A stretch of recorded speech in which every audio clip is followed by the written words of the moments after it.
ದೇಶದ ಭವಿಷ್ಯ ಬದಲಿಸುವ 3 ದಿನಗಳ ಐತಿಹಾಸಿಕ ಸಂಸತ್ ಅಧಿವೇಶನ, ಲೋಕಸಭಾ ಕ್ಷೇತ್ರಗಳ ಪುನರ್ವಿಂಗಡಣೆ, ಮಹಿಳಾ ಮೀಸಲು ಮಸೂದೆ, 3 ಸಾಂವಿಧಾನಿಕ ಮಸೂದೆಗಳನ್ನು ಮಂಡನೆ ಮಾಡಿದೆ ಕೇಂದ್ರ ಸರ್ಕಾರ. ಐತಿಹಾಸಿಕ ಸಂಸತ್ ಅಧಿವೇಶನದಲ್ಲಿ ಇವತ್ತು 3 ಬಿಲ್ ಬಗ್ಗೆ ಚರ್ಚೆ. 543 ಲೋಕಸಭಾ ಕ್ಷೇತ್ರಗಳನ್ನು 850 ಕ್ಷೇತ್ರಗಳಿಗೆ ಹೆಚ್ಚಿಸುವ ವಿಧೇಯಕ ಮಂಡನೆ. ರಾಜಕೀಯದಲ್ಲಿ ಮಹಿಳಾ ಮೀಸಲಾತಿಗಾಗಿ ನಾರಿ ಶಕ್ತಿ ವಂದನ್ ಅಧಿನಿಯಮ, ಮಹಿಳೆಯರಿಗೆ 33% ಮೀಸಲು ನೀಡುವ ನಾರಿ ಶಕ್ತಿ ವಂದನ್ ಕಾನೂನು. ಒಟ್ಟು 850 ಲೋಕಸಭಾ ಕ್ಷೇತ್ರಗಳಲ್ಲಿ ಮಹಿಳಾ ಮೀಸಲಾತಿಯಿಂದ 281 ಸ್ಥಾನಗಳು ಮೀಸಲು ಕೇಂದ್ರಗಳಾಗುತ್ತವೆ, ಮೀಸಲು ಕ್ಷೇತ್ರಗಳಾಗುತ್ತವೆ. ಕೇಂದ್ರಾಡಳಿತ ಪ್ರದೇಶಗಳ ಲೋಕಸಭಾ ಕ್ಷೇತ್ರಗಳ ಸಂಖ್ಯೆ 19ರಿಂದ 35ಕ್ಕೆ ಏರಿಕೆಯಾಗುತ್ತೆ. अगली काफी समय लगेगा और इस प्रकार हमारी प्रजातांत्रिक रणनीति में महिलाओं की प्रभावी और समर्पित भागीदारी में विलंब होगा. अतः लाइव विजुअल्स अन्न ನೀವು ನೋಡ್ತಾ ಇದ್ದೀರಿ. नवीनतम प्रकाशित जनगणना 2021 की जनसंख्या आंकड़ों के आधार पर की जाने वाली परिसीमन कार्रवाई के माध्यम से लोकसभा और राज्यों, दिल्ली राष्ट्रीय राजधानी राज्य क्षेत्र और संघ राज्य क्षेत्रों की विधानसभाओं में महिलाओं, जिसे अंतर्गत अनुसूचित जाति और अनुसूचित जनजाति की महिलाएं भी है, के 1/3 आरक्षण को परिवर्तनीय बनाया है. अतः महिलाओं के लिए स्थानों के आरक्षण का कार्यान्वयन लोकसभा और विधानसभाओं में स्थानों के आवंटन के पुनः समायोजन और परिसीमन आयोग द्वारा प्रादेशिक निर्वाचन क्षेत्रों की सीमाओं के पुनः निर्धारण की संवैधानिक स्कीम से संबद्ध है. वर्तमान में हमारी सरकार यहाँ लोकसभा में तथा विधानसभा में जितने सदस्य हैं उसका 50% बढ़ा करके महिलाओं के लिए जो आरक्षण का प्रावधान किया है. महोदय, प्रस्तावित विधेयक प्रादेशिक निर्वाचन क्षेत्र के परिसीमन को सुगम बनाएगा और लोकसभा और विधानसभाओं में महिलाओं के लिए स्थानों के आरक्षण को परिवर्तन में लाएगा. यह महिला सशक्तिकरण को भी बढ़ावा देगा और राष्ट्र निर्माण की प्रक्रिया में भाग लेने के लिए महिलाओं को अवसर प्रदान करेगा. इसके अतिरिक्त निर्णय लेने की प्रक्रिया में महिलाओं का बढ़ा हुआ प्रतिनिधित्व समावेशिता में अधिवृद्धि करेगा और विकसित भारत 2047 के लक्ष्यों को.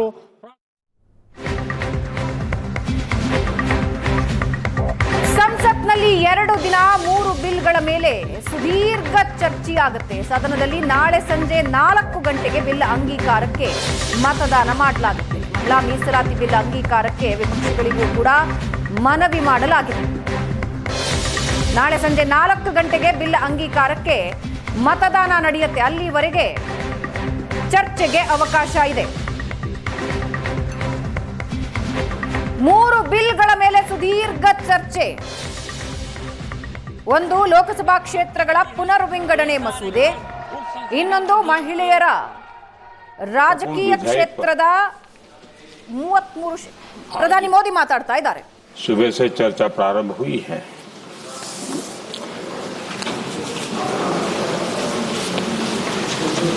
काफी साथी यहां से भी जिन मुद्दों को स्पर्श किया गया है उसको तथ्य से और तर्क से सदन को जरूर जानकारी देंगे और इसलिए मैं उन विषयों में जाना नहीं चाहता. आदरणीय अध्यक्ष जी, राष्ट्र के जीवन में कुछ महत्वपूर्ण पल आते हैं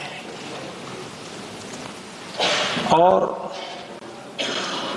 उस समय की समाज की मनस्थिति और नेतृत्व की क्षमता उस पल को कैप्चर करके एक राष्ट्र की अमानत बना देती है, एक मजबूत धरोहर तैयार कर देती है. मैं समझता हूं कि भारत के संसदीय लोकतंत्र के इतिहास में ये वैसे ही पल है। आवश्यकता तो ये थी कि 25-30 साल पहले जब से विचार सामने आया, आवश्यकता महसूस हुई, हम इसको लागू कर देते और हम आज उसको काफी परिपक्वता तक पहुंचा देते हैं और आवश्यकता के अनुसार उसमें समय समय पर सुधार भी होते हैं और यही तो लोकतंत्र की ब्यूटी होती है। हमारी मदर ऑफ डेमोक्रेसी है, हमारी हजारों साल की लोकतंत्र की एक विकास यात्रा रही है और उस विकास यात्रा में एक नया आयाम जोड़ने का एक शुभ अवसर सदन के हम सभी साथियों को मिला है। और मैंने प्रारंभ में कहा है कि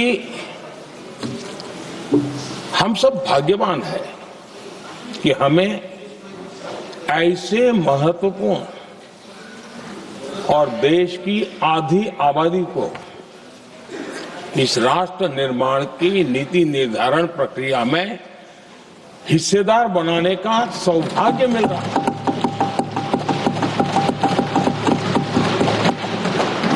ये हम लोगों के लिए सौभाग्य है और मैं चाहता हूं कि मेरे सभी माननीय सांसद, मैं इधर उधर की आज बात करना नहीं चाहता हूं, हम सभी सांसद इस महत्वपूर्ण अवसर को जाने न दें।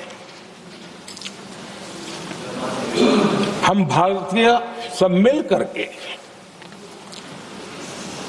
देश को नई दिशा देने जा रहे हैं। हमारी शासन व्यवस्था को संवेदनशीलता से भरने का एक सार्थक प्रयास करने के लिए जा रहे हैं और मुझे विश्वास है कि इस मंथन से जो अमृत निकलेगा वो देश की राजनीति की भी उसके रूप स्वरूप को तो तय करने ही करने वाला है, लेकिन ये देश की दिशा और दशा भी तय करने वाला है। इतने महत्वपूर्ण मोड़ पर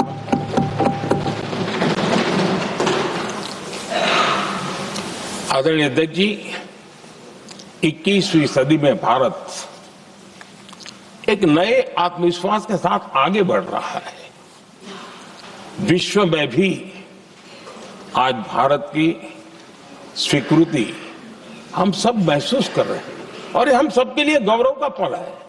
एक समय हमारे पास आया है और इस समय को हमने एक विकसित भारत के संकल्प के साथ जोड़ा है और मैं पक्का मानता हूं कि विकसित भारत का मतलब केवल उत्तम प्रकार के रेल, रास्ते, इंफ्रास्ट्रक्चर या कुछ आर्थिक प्रगति के आंकड़े, सिर्फ इतने से ही विकसित भारत की सीमित कल्पना वाले हम लोग नहीं हैं। हम चाहते हैं कि विकसित भारत जिसके नीति निर्धारण में साच अर्थ में सबका साथ सबका विकास का मंत्र समाहित हो, देश की 50% जनसंख्या नीति निर्धारण का हिस्सा बने, ये समय की मांग है।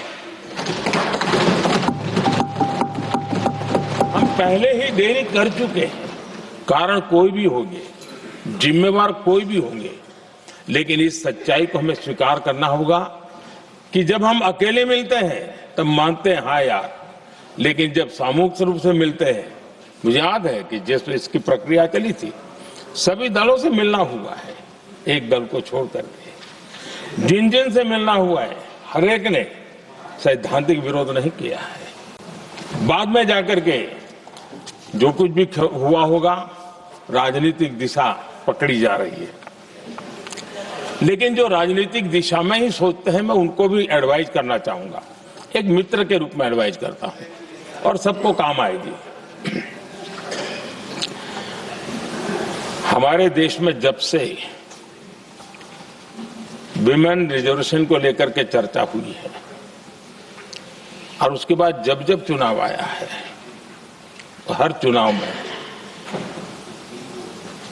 महिलाओं को मिलने वाले इस अधिकार का जिसने विरोध किया है, जिसने विरोध किया है, देश की महिलाओं ने उन्हें माफ नहीं किया है। उनका हाल बुरे से बुरा किया है। लेकिन ये भी देखिए कि 24 के चुनाव में ऐसा नहीं हुआ। क्यों नहीं हुआ? ये इसलिए नहीं हुआ कि 24 में सबने सहमति इसको पारित किया, तो ये विषय ही नहीं रहा। किसी के पक्ष में पॉलिटिकल फायदा नहीं हुआ, किसी का नुकसान भी नहीं हुआ। सहज रूप से जो मुद्दे थे उन मुद्दों के आधार पर चुनाव लड़ा, क्योंकि 24 में सब साथ में थे। कुछ लोग यहां है, कुछ लोग नहीं है, लेकिन सब साथ में थे। आज भी मैं कहता हूं, अगर हम सब साथ में जाते हैं तो इतिहास गवाह है कि किसी एक के राजनीतिक पक्ष में नहीं जाएगा। ये देश के लोकतंत्र के पक्ष में जाएगा, देश के सामूहिक निर्णय शक्ति के पक्ष में जाएगा और हम सब उसके यश के हकदार होंगे। न ट्रेजरी बैंक उसका हकदार रहेगा, न मोदी उसका हकदार रहेगा। यहां बैठे हुए सब हकदार रहेंगे। और इसलिए जिन लोगों को इसमें राजनीति की बू आ रही है, मैं चाहूंगा कि वो खुद के परिणामों को पिछले 30 साल में देख ले। फायदा उनका भी इसी में रास्ता दिखाता हूं।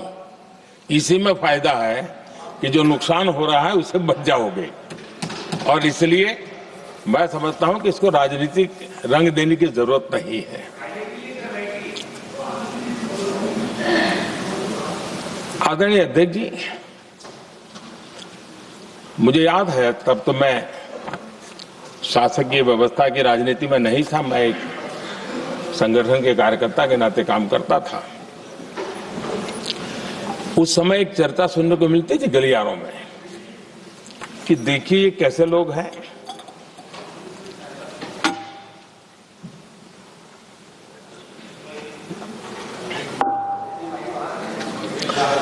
पंचायतों में आरक्षण देना है तो बहुत आराम से दे देते हैं, लेकिन आप कह रहे हैं तो कह रहे हैं।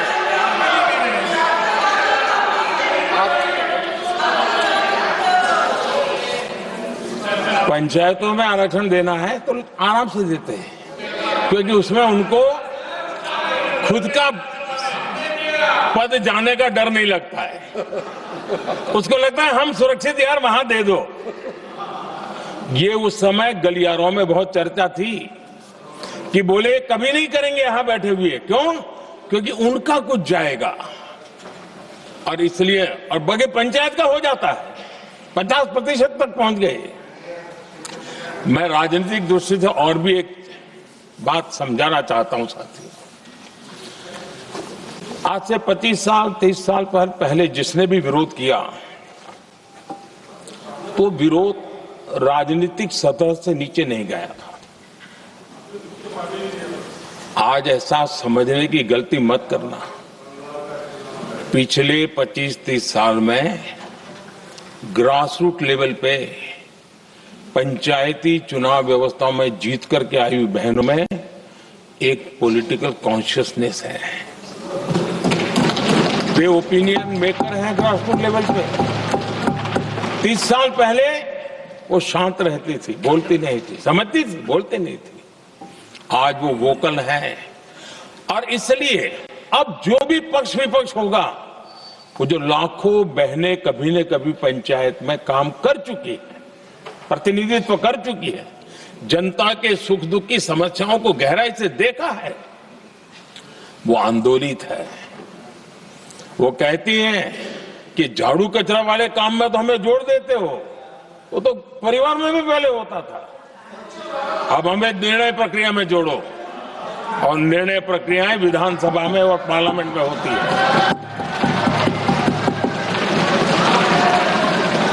और इसलिए मैं राजनीतिक जीवन में जो लोग प्रगति चाहते, मैं किसी भी सांसद की बात करता हूं, किसी भी एमएलए की बात करता हूं, ये दल वो दल की बात मैं नहीं कर रहा हूं। जो भी राजनीतिक जीवन में सफलतापूर्वक आगे बढ़ना चाहते हैं, उनको ये मान के चलना पड़ेगा कि पिछले 25-30 साल में लाखों बहनें ग्रास रूट लेवल पर लीडर बन चुकी हैं। अब उनके अंदर सिर्फ यहां 33% का नहीं, वहां भी वो आपके फैसलों को प्रभावित करने वाली है। और इसलिए जो आज विरोध करेंगे उसको लंबे समय तक कीमत चुकानी पड़ेगी, लंबे समय तक कीमत चुकानी पड़ेगी। और इसलिए राजनीतिक समझदारी भी इसी में है कि हम ग्रासरूट लेवल पर महिलाओं की जो पॉलिटिकल लीडरशिप खड़ी हुई है, उसको आपने अब कंसीडर करना पड़ेगा। यहां मैंने सुना हमारे मुलायम सिंह जी थे, तब से एक विषय चला रहे हैं, उनके परिवार वाले पे भी चला रहे हैं। आप देश की बहनों पर भरोसा करो ना, उनकी समझदारी पर भरोसा करो। एक बार 33% बहनों को यहां आने दो, आकर के उनको निर्णय करने दो, किसको देना है, किसको नहीं देना है, इस वर्ग को देना, उस वर्ग को देना, करेंगे वो निर्णय। हम उनके सामर्थ्य पर आशंका क्यों करते भाई? एक बार आने तो दो, उनको आने तो दो। जब आएंगे तो 34 पे, और दूसरा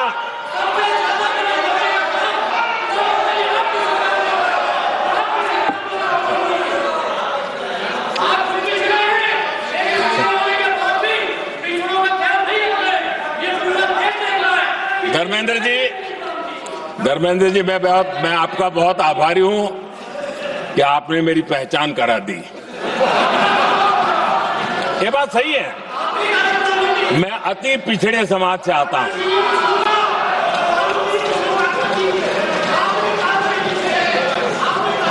धर्मेंद्र जी, मैं आपका बहुत आभारी हूं, और अखिलेश जी मेरे मित्र हैं तो कभी कभी मदद कर देते हैं।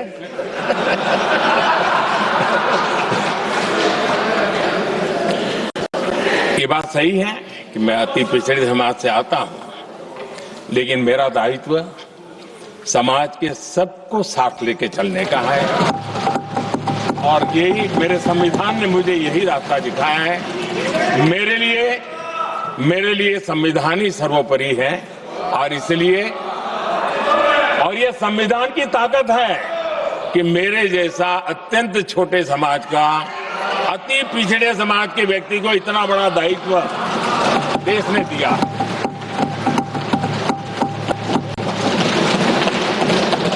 और इसलिए मैं तो देशवासियों का ऋणी हूं, और मैं तो संविधान निर्माताओं का ऋणी हूं कि जिसके कारण आज मैं यहां हूं।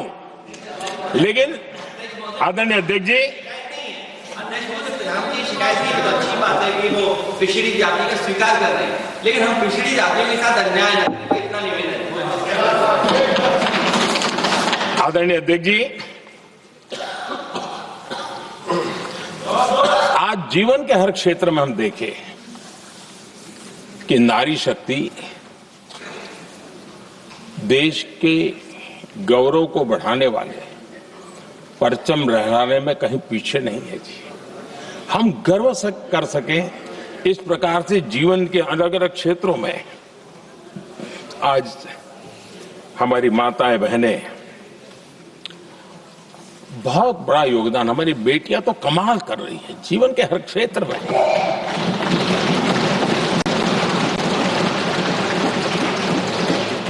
इतना बड़ा सामर्थ्य,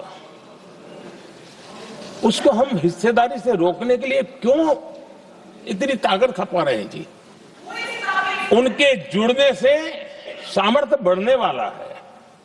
और इसलिए मैं आज अपील करने आया हूं आपके पास कि इसको राजनीति के तराजू से मत तोलिए। ये राष्ट्रहित का निर्णय है।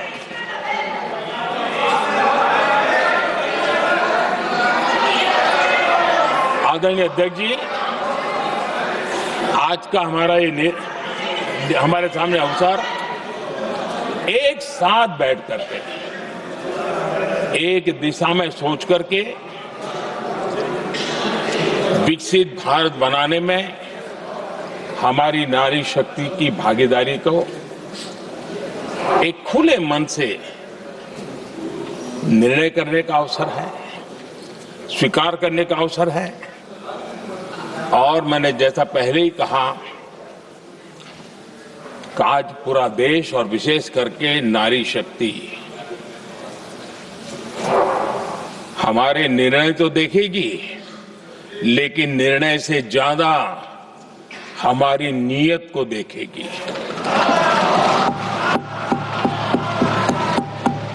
और इसलिए हमारी नीयत की खोट देश की नारी शक्ति कभी माफ नहीं करेगी।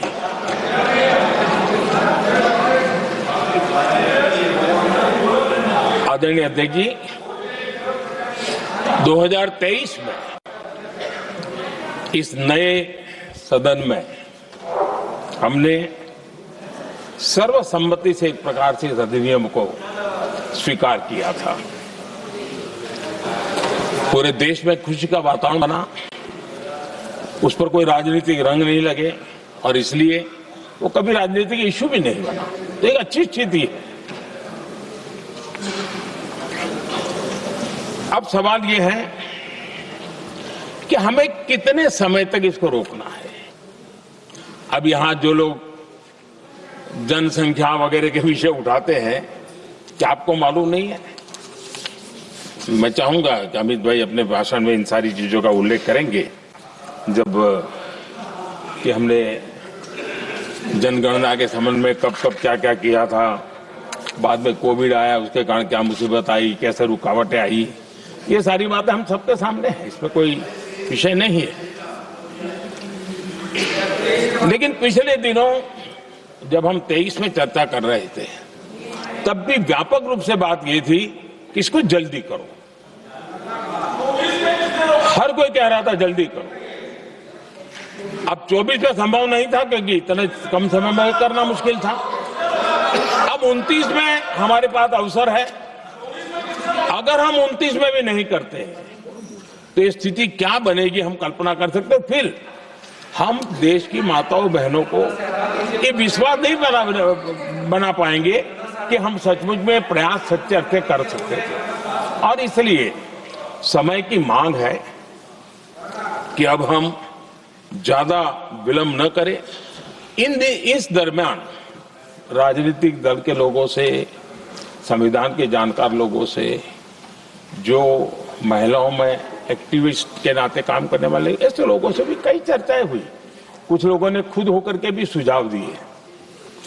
सारा मंथन करते करते करते और यहाँ भी सभी दलों से लगातार बातें इनकी होती रही है।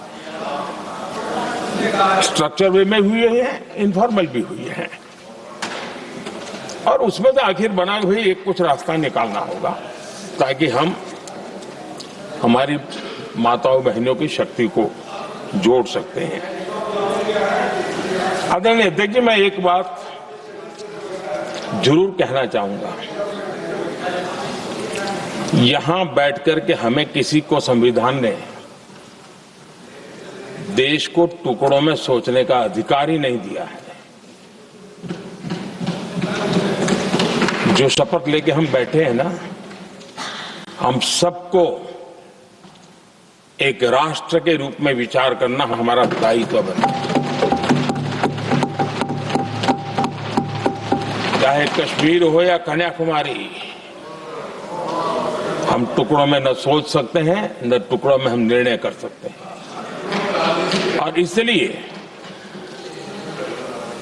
निराधार रूप में जिसमें कोई सच्चाई नहीं, रत्ती भर सच्चाई नहीं है, सिर्फ राजनीतिक लाभ लेने के लिए जो बवंडर खड़ा किया जा रहा है।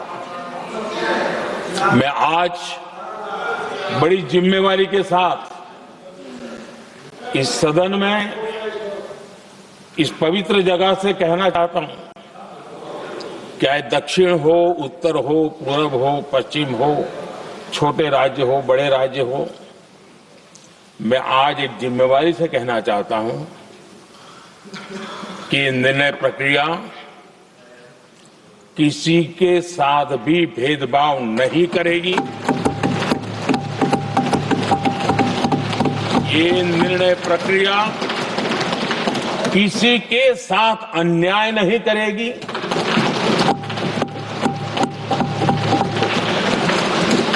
भूतकाल में जो सरकारें रही और जिनके कालखंड में जो परिसीमन हुआ और जो अनुपात उस समय से चला आ रहा है, उस अनुपात में भी कोई बदलाव नहीं होगा और वृद्धि भी उसी अनुपात में होगी।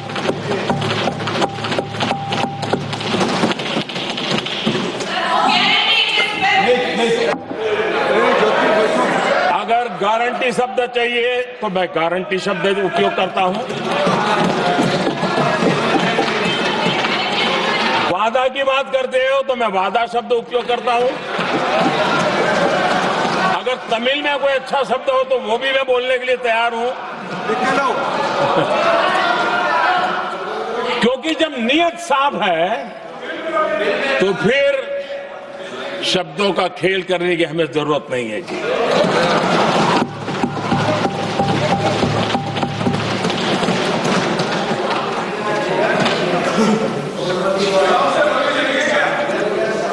आदरणीय अध्यक्ष जी,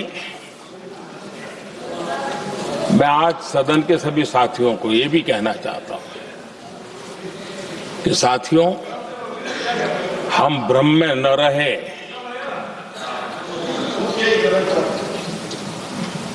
हम उस अहंकार में न रहे, और मैं हम शब्द प्रयोग कर रहा हूं, मैं और तुम की बात नहीं कर रहा हूं। मैं हम इस भ्रम में न रहे कि हम देश की नारी शक्ति को हम कुछ दे रहे हैं। जी नहीं, उसका हक है। और हमने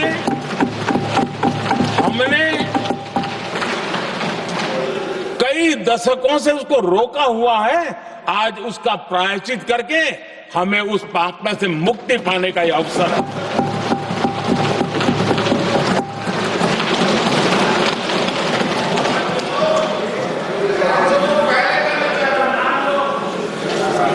हम सब जानते हैं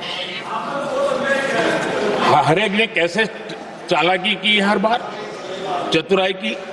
बिल्कुल हम तो इसके पक्ष में ही हैं, लेकिन हम इसके साथ ही हैं। लेकिन हर बार कोई न कोई टेक्निकल पूंछ लगा दी इसको और इसको रोका गया। हर बार ऐसी चीजें लाई गई है। हिम्मत नहीं है कि हम 33% महिलाओं के आरक्षण का विरोध कर पाए। वो जमाना चला गया, आपको करना नहीं है, लेकिन कहने की हिम्मत भी नहीं है। और इसलिए टेक्निकल बहानेबाजी, ये करो तो ये, वो करो तो वो, डिगरा करो। अब देश की नारी को नहीं समझा पाओगे। सदन में नंबर का खेल क्या होता है वो तो समय तय करेगा, लेकिन ये पक्का है कि अब इन भांति भांति के बहानेबाजी, भांति भांति टेक्निकल मुद्दों के आधार पर चीजों को उलझा करके 3 दशक तक इसको अड़ंगे डाले, हमने फंसा के रखा। आपने जो अचीव करना था कर लिया, अब छोड़ दो ना भाई। 3 दशक कम पड़ते हैं क्या रोकने में? 3 दशक तक आपने रोका, फिर भी कुछ कर नहीं पाए, तो अब तो करो।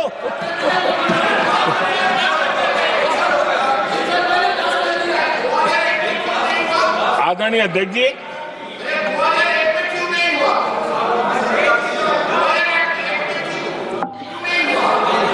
यहां कुछ लोगों को लगता है, आदरणीय अध्यक्ष, यहां कुछ लोगों को लगता है इसमें कहीं न कहीं मोदी का राजनीतिक स्वार्थ है।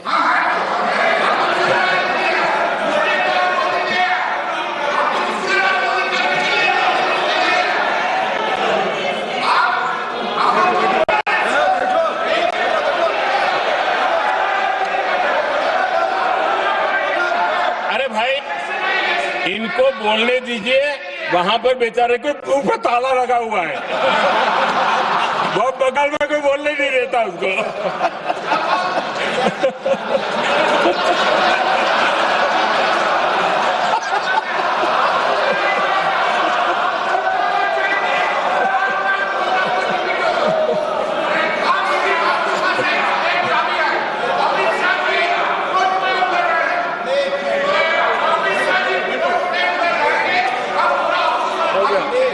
आदरणीय अध्यक्ष जी,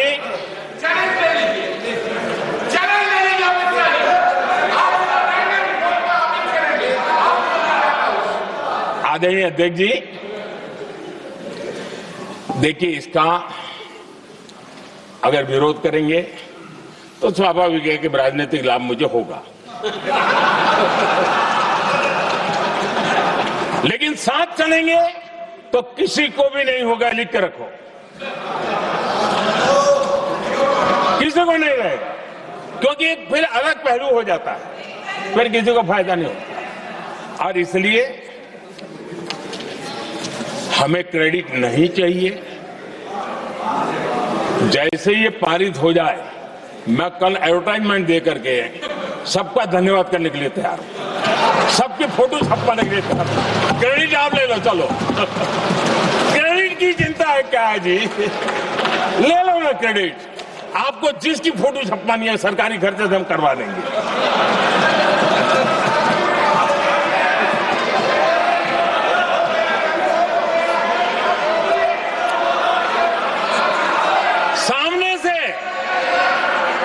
सामने से क्रेडिट का ब्लैंक चेक आपको दे रहा हूं।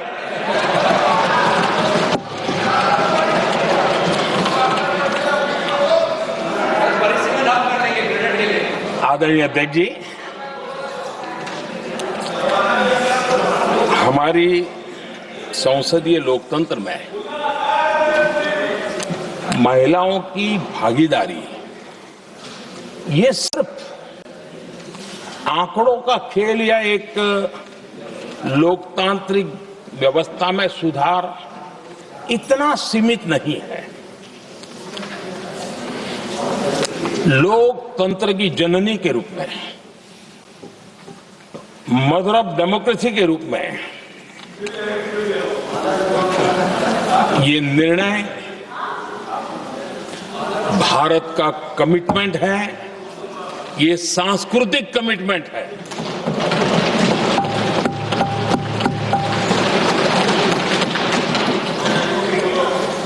और इसी कमिटमेंट के कारण पंचायतों में ये व्यवस्था बनी और अब तो 20 से अधिक राज्य है जहां 50% हुआ है।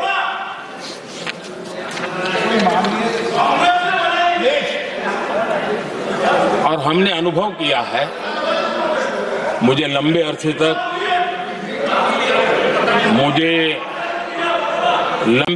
तक मुख्यमंत्री के रूप में सेवा करने का जनता ने अवसर दिया और उसी कालखंड में ग्रासरूट लेवल पर विमेन लीडरशिप को मैंने देखा है।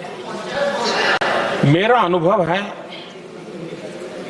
कि संवेदनशीलता के साथ समस्याओं के समाधान में उनका कमिटमेंट बहुत ही परिणामकारी रहते थे, विकास की यात्रा को गति देने में रहते थे। और उस अनुभव के आधार पर मैं कहता हूं कि इस सदन में उनकी आवाज नई शक्ति बनेगी, नई सोच जुड़ेगी, देश की दिशा में एक संवेदनशीलता जुड़ेगी। तथ्य और तर्क के आधारों पर अनुभव जब जुड़ता है तब मैं समझता हूं उसका सामर्थ्य अनेक गुना बढ़ जाता है और सदन कितना समृद्ध हो।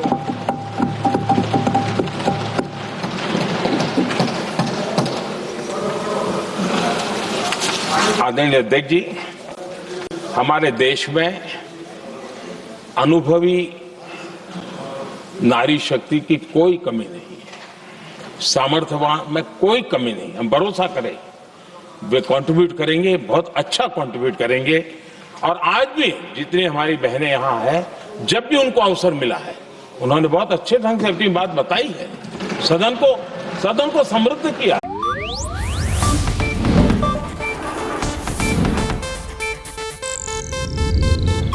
ಇದು ಏಷ್ಯಾನೆಟ್ ನ್ಯೂಸ್ ನೆಟ್ವರ್ಕ್ ಪ್ರಸ್ತುತಿ।